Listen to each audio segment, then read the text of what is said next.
Hello అమ్మాయిలు. లంకలో అశోకవనంలో ఒంటరిగా కూర్చున్న ఒక స్త్రీ, అదే సీత. చుట్టూ శత్రువులే, దూరంగా భర్త, సహాయం చేసేవాళ్ళు లేరు.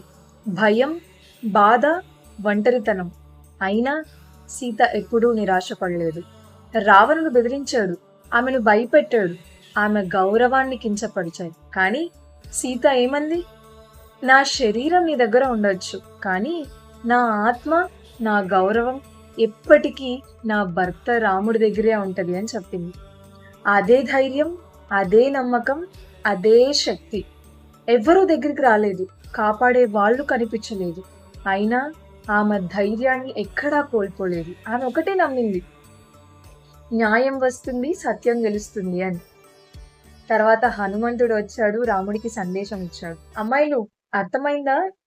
నీ జీవితం కూడా అశోకవనంలా కనిపించవచ్చు. నిన్ను అర్థం చేసుకునే వాళ్ళు లేకపోవచ్చు. నీ బాధ ఎవరికీ కనిపించకపోవచ్చు. కానీ నీ గౌరవాన్ని నువ్వే కాపాడుకోవాలి. నీ ధైర్యాన్ని నువ్వే పెంచుకోవాలి. నీ నమ్మకాన్ని కూడా నువ్వే నిలబెట్టుకోవాలి. అంటే సీతలాగా. ఒంటరిగా ఉన్నా నిలబడాలి. భయంతో కాదు, ధైర్యంతో బతకాలి. బలహీనతతో కాదండి, ధైర్యంగా బతుకు, బలంగా ఉండాలి. That's it.